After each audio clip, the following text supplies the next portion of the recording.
हर धर्म की तरह इस्लाम में भी ये धारणा है कि हर काम की शुरुआत ईश्वर के नाम से करना चाहिए। जैसे हिंदू धर्म श्री गणेशाय नमः बोलते हैं, सिख एक ओंकार बोलकर, ईसाई अपने ईशा का नाम लेकर किसी भी कार्य की शुरुआत करते हैं। मुसलमानों के नजदीक एक ईश्वर के नाम से शुरुआत करने का इस्लामी पद्धति का श्रेष्ठतम मंत्र स्वयं एक ईश्वर ने इस्लाम के पवित्र किताब कुरान की आयत के रूप में मानवता को दिया है, और वो ये है बिस्मिल्लाहिर्रहमानिर्रहीम, यानी शुरू उस नाम से जो अति दयाशील और निरंतर दया करने वाला है।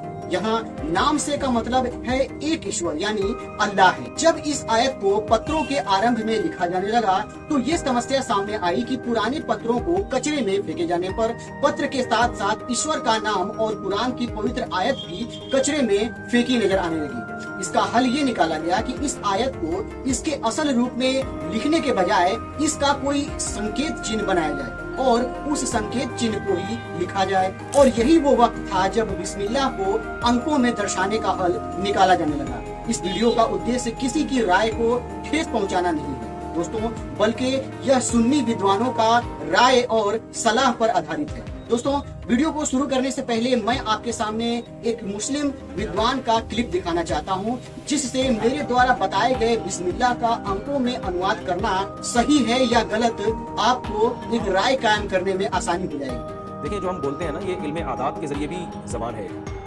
तो वो हर अदद का एक लफ्ज़ की वो जो है ना तर्जुमानी करना होता है। तो जो इल्मे आदात को जानते हैं कि किस तरह से कौन सा लफ्ज़ लिखा जाता है, तो वो बताते हैं कि 786 ये बिस्मिल्लाह का तर्जुमा है, यानी बिस्मिल्लाह को 786 भी रियाजी की ज़बान में लिखा जाता है। तो इसलिए अगर किसी ने लिख लिया तो गुनाह नहीं है, लेकिन ये अमल है खिलाफ सुन्नत। बिस्मिल्लाहिर्रहमानिर्रहीम की जगह 786 लिखना ये दुरुस्त नहीं है, क्योंकि बिस्मिल्लाहिर्रहमानिर्रहीम का 786 नंबर ये समझना कि 786 जो हम लिख रहे हैं बिस्मिल्लाहिर्रहमानिर्रहीम है, ऐसा नहीं। और बिस्मिल्लाहिर्रहमानिर्रहीम की जो बरकत है वो 786 से हासिल नहीं हो सकती।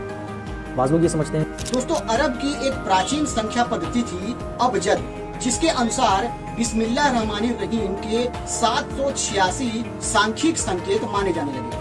आज पूरे विश्व की तरह अरब देशों में भी भारतीय दशमलव संख्या प्रणाली प्रयुक्त होने लगे हैं। सारे अरब में आज भी अंकों को आभार पूर्वक अराकाम अल हिंद यानी इंडियन न्यूमेरिल्स कहा जाता है।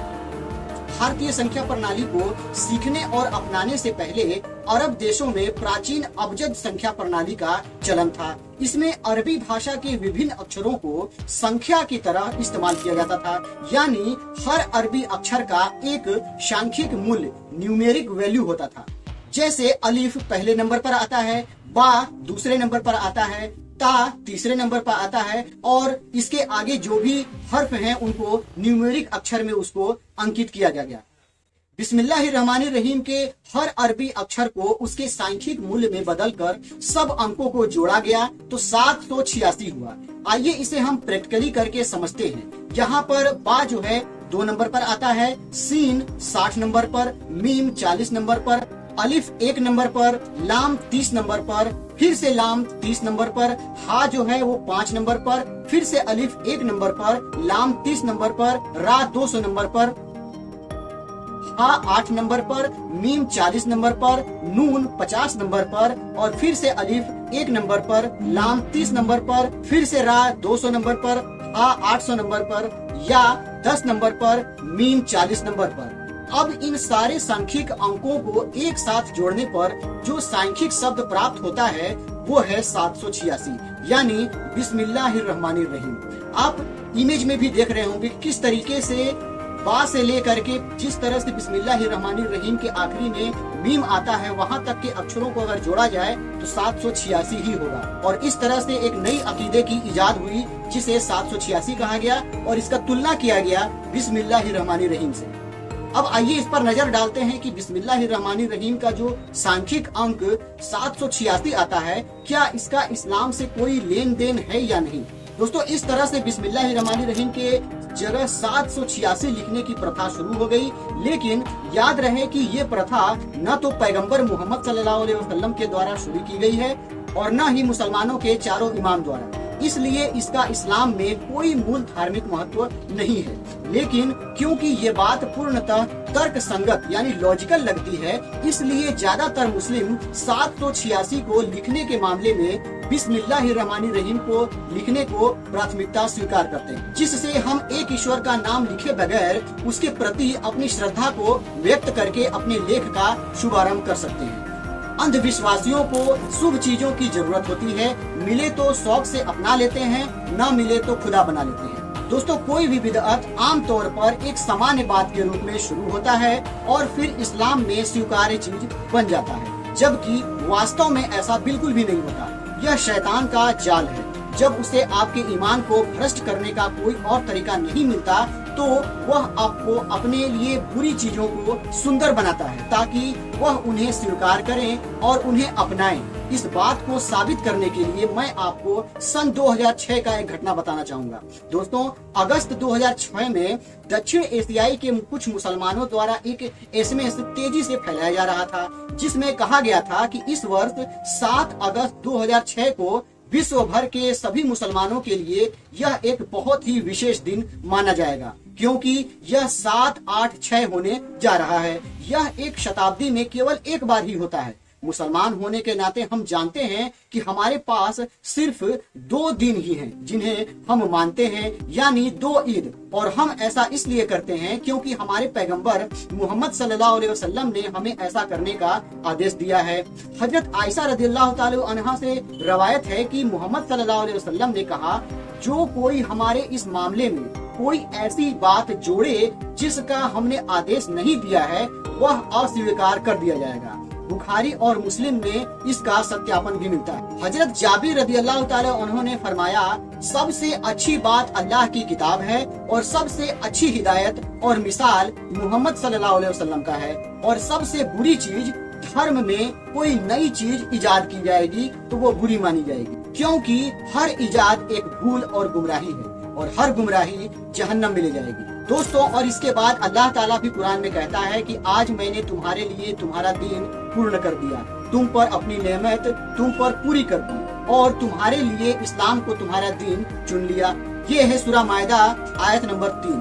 अल्लाह ताला ने कुरान के हवाले से हमें यह बताकर चेतावनी दी है कि कुरान उतरने से पहले जो आसमानी किताबों को मानने वाले थे उनके साथ क्या हुआ। अल्लाह ताला कहते हैं, कहो ऐ किताब वालों, अपने दीन में हद से आगे न बढ़ो और न उन लोगों की इच्छाओं का अनुसरण करो जो पहले के समय में भटक गए थे, जिन्होंने बहुतों को गुमराह किया और सीधे मार्ग से भटक गए। यानी बनी इसराइल की तरफ इशारा है, जो लोग इनकार करने वाले थे। उन पर दाऊद और मरियम के बेटे ईसा अलैहिस्सलाम की जबान से लानत भेजी गई, क्योंकि उन्होंने अवज्ञा की और ज्यादती करते रहे। ये है सूरह माइदा आयत 77 से 78।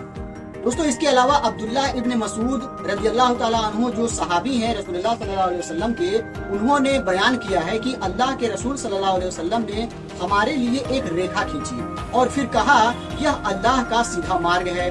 फिर उन्होंने इसके दाएं और बाएं रेखाएं खींची, फिर कहा कि ये ऐसे रास्ते हैं जिनमें से प्रत्येक पर एक शैतान अपनी ओर बुला रहा है। फिर आप सल्लल्लाहु अलैहि वसल्लम ने कुरान की ये आयत पढ़ी कि निश्चय ही यही मेरा सीधा मार्ग है, अतः इसी पर चलते रहो, दूसरे मार्गों पर न चलो, वे तुम्हें उसके मार्ग से अलग कर देंगे। यह उनसे तुम्हारे लिए निर्धारित किया गया है ताकि तुम परहेजगार बनो। ये है सूरह अनाम 153 नंबर की आयत। यह कितनी बड़ी विडंबना है कि हम कुरान और सुन्नत द्वारा स्थापित अधिकतर आवश्यक कर्म जैसे कि क़ियामुल लैल, जो रात के वक्त तहज्जुद की नमाज होती है, जिसकी अल्लाह की ओर से बहुत अधिक सवाब है, नहीं करते हैं, लेकिन हम 786 जैसी तुच्छ चीजों पर जोर देते हैं। मैं आपको और आपको सलाह देता हूं कि हमें पवित्र कुरान और सुन्नत के आधार पर अच्छे कर्म करने का प्रयास करना चाहिए, ताकि हम नेक बने और शैतान के जाल में न फंसे। दोस्तों, बात यही खत्म नहीं होती है। इस 786 नाम को इस्लाम से जोड़ने के लिए कई तरह के मनगढ़ंत प्रमोशन भी किए जाते रहे, जैसे लोग इस नंबर के नोट को अपने पास रखते हैं, कुछ तो कलेक्शन भी करते हैं, कई लोग अपनी गाड़ियों का नंबर भी यही रखना चाहते हैं। यहाँ तक कि अमिताभ बच्चन की फिल्म दीवार और कूली में 786 नंबर की काफी अहमियत दिखाई गई। इसके पीछे की वजह यही है कि हर मुसलमान इस अंक को बिस्मिल्लाह का रूप मानता रहे। इन्हीं सब वजहों से इस अंक को एक भोला भाला मुसलमान पाक मानने लगा। लेकिन इससे भी रोचक बात यह है कि कई लोग इसका संबंध भगवान श्री कृष्ण से भी बताते हैं। पुराणों में कथा मिलती है कि श्री कृष्ण जी अपनी 7 छिद्रों वाली बांसुरी को 3-3 उंगलियों यानी 6 उंगलियों से बजाया करते थे और वे देवकी के 8वें पुत्र थे। अतः इन 3 अंकों को मिलाकर बना है 786। मतलब कुछ भी, बहुत ही हंसी का ये पात्र है। इसके अलावा प्रसिद्ध शोधकर्ता राफेल पताई ने अपनी किताब द जीविश माइंड में लिखा है कि अगर 786 नंबर की आकृति पर गौर किया जाए तो यह बिल्कुल संस्कृत में लिखा हुआ ऊम दिखाई देगा। क्या यह मजाक है? दोस्तों, कैफी आजमी साहब ने क्या खूब कहा है, मिले न फूल तो कांटों से दोस्ती कर ली, इसी तरह से बसर हमने जिंदगी कर ली। अब आगे जो भी हो अंजाम देखा जाएगा। खुदा तलाश लिया और बंदगी कर ली, नजर मिली भी न थी और उनको देख लिया, जुबां खुली भी न थी और बात भी कर ली। वो जिनको प्यार है चांदी से इश्क सोने से, वही कहेंगे कभी हमने खुदकुशी कर ली, मिले न फूल तो हमने कांटों से दोस्ती कर ली। दोस्तों, उम्मीद करता हूँ कि आपको 786 का जो अंक बिस्मिल्लाहिर्रहमानिर्रहीम से बनाया गया है, इसको सही तरीके से आप समझ चुके होंगे कि क्या इसका संबंध वाकई में इस्लाम से है या नहीं है। और मुसलमानों का अगर अकीदा इसके प्रति अगर बनता है तो क्या अगर कोई मुसलमान 786 को अगर नहीं मानता है तो क्या वो मुसलमान कहलाने के लायक है या नहीं। क्योंकि इस तरह की भी समाज में बहुत सारी बात उठती है कि 786 को नहीं मानने वाला मुसलमान ही नहीं है। दोस्तों, फैसला आपको करना है कि 786 वाली अंक को जो बिस्मिल्लाहिर्रहमानिर्रहीम का बनाया गया अंक है, ये रसूलुल्लाह सल्लल्लाहु अलैहि वसल्लम का बताया हुआ तरीका है या नहीं है। अगर नहीं है तो इस पर विश्वास रखने वाला और इस पर विश्वास नहीं रखने वाला, दोनों में एक बहुत बड़ा अंतर आ जाता है। तो आपको ये वीडियो कैसा लगा कमेंट करके हमें जरूर बताइएगा। और अगर आप हमारे चैनल पर नए हैं तो चैनल को सब्सक्राइब करना नहीं भूलिएगा, क्योंकि हम इसी तरह का इस्लाम से संबंधित इंफॉर्मेटिव वीडियो आपके लिए लाते रहते हैं।